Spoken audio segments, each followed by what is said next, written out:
The moment of truth. Let's get a phone charging up. Right, ready? There we go! Whoa. We're charging. We have power inside the van.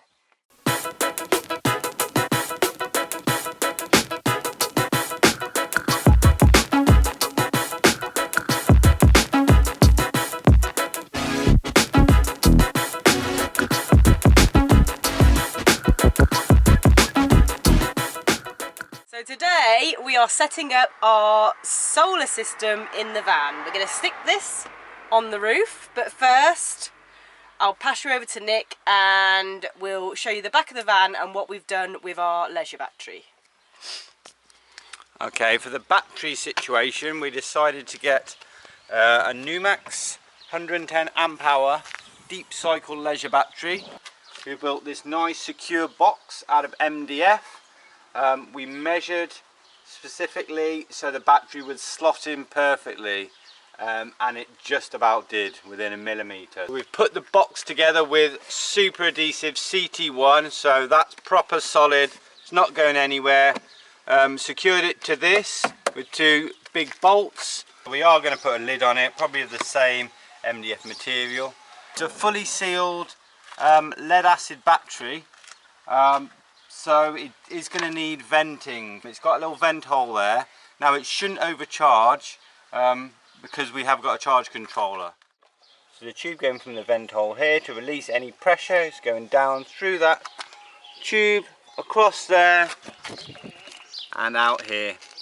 And then the only cables that are coming out are from the two terminals. So we're going to drill a hole here, thread these two cables out of here, just round this, along this bed support, because there's a little channel there, so that's just going to go neatly there, be taped down, 10mm cables, so plenty of room for them there, and then they go up into the van, into the charge controller, which Sarah's going to explain for you now. So here's our 20 amp solo charge controller. The two battery cables I have in my hand that Nick's passed through, the plus and the minus, they just go into these two centre slots here. Then we've got the solar panel cables go into these two, and that's your load, so that's for the inverter. We're thinking about mounting this somewhere here, so it's nice and handy for us when we're sat in this area with our USBs and things, and we can keep an eye on how the battery's performing.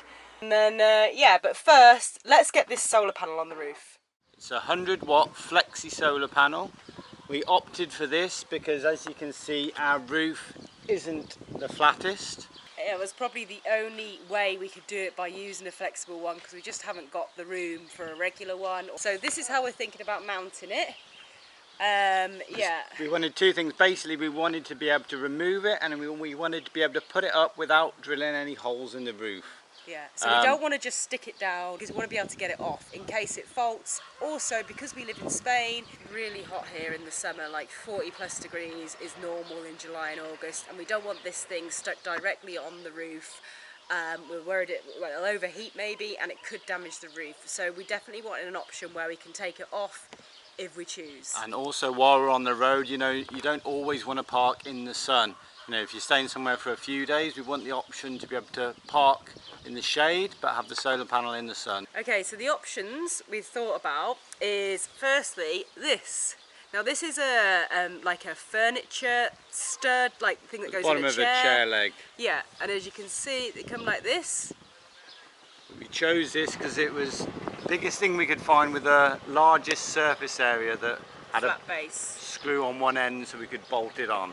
So we would use the CT1 adhesive on the bottom of here, 6 holes on the solar panel, and that would sit, and we'd do the same CT1 with these, 6 of them, and then that would just bolt on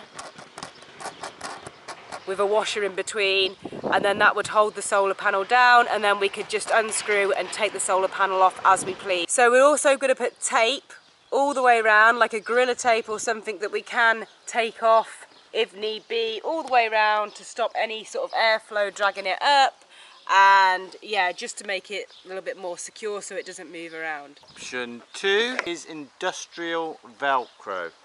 Now this, we just put 4 strips all the way around and maybe one in the centre again.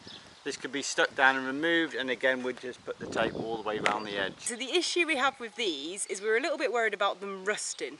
So we're kind of a bit indecisive at the moment, and we're thinking that the industrial Velcro may be better. So for now we're just going to tape this solar panel on today until we decide over the next couple of days which of the two options to use. We taped it down with this fairly decent white duct tape, and it just seems really secure already. These things are so thin and just lightweight. Quite happy how that just kind of sits there.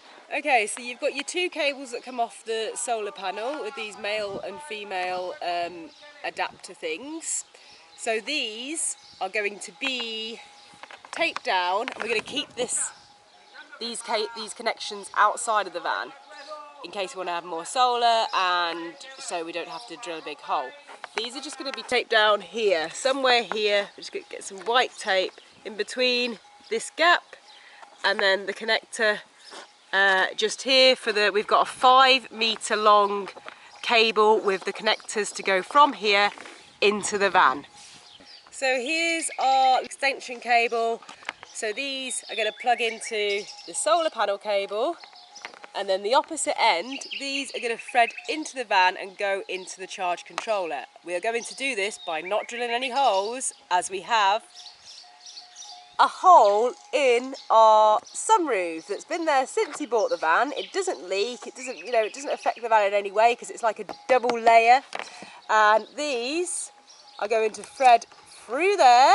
That comes out in the van. Once that's all threaded through, we're just going to tape that hole up, done, and then we have our cable inside the van. This is where it comes in at the top. There's 2 layers, as Sarah mentioned. Threaded it through there so it comes out at this gap.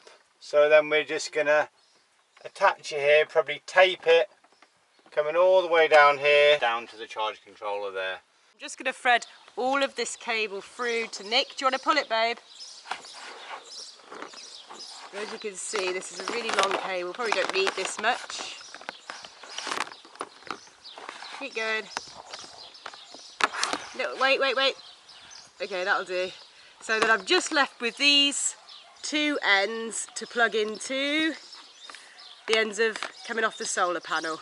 So that plugs in, that's watertight, so these can all live outside. They'll be taped down nicely, and yeah, there you go. This will be taped up, and then we've got no holes made in the roof of the van, and pretty happy how that worked out, really. It's quite good that the sunroof is made in this way that we can do that and, yep, not drill holes. Yeah, so it's all connected up and it's working. We've got the solar panel connected, the symbol showing, connected to the battery. So we have power from these USBs. So you can see it's reading 13 volts on the battery, so the battery's pretty full, and even though it's quite cloudy, it's even spotting a bit of rain, we're still getting some charge coming through. The last space is here is for your load. Now we have a 300 watt inverter. It's also got another 2 USBs on, so with that 2 USBs and these 2, and then this one will be for the laptop. It's 300 watt. We have got a 1000 watt one as well, but for the most part, we're not going to need more than 300. So we're just going to connect these into those, and then this can just probably sit somewhere up here, kind of wherever, and then we've got more than what we need. We have solar power working in the van. Really chuffed about that. So the only thing we're unsure about is how to connect the panel to the roof. Either way, we're going to put the tape down, but yeah, if anyone's used industrial Velcro before, or the screw method, if you could just let us know and leave comments on this video, just to help us make that decision on which is the best let method us know what you think, because we really don't know. It's like tossing a coin at the moment. Shall we do the Velcro? I mean, we haven't got any Velcro yet, we'd have to order that, or should we just go for these screws? So, or any other ideas you have about being able to put the solar panel on the roof, but also remove it. Take it off. But in the meantime, here we go. We're on 13.3 volts now, so that is charging up, even though we don't have hardly any sun. Yeah. So awesome, quite excited. Thanks for watching the video. Give us a thumbs up if you liked what you've seen, and yeah, this is how easy and simple it can be to just add a little solar power system into your van. We'll see you in the next video.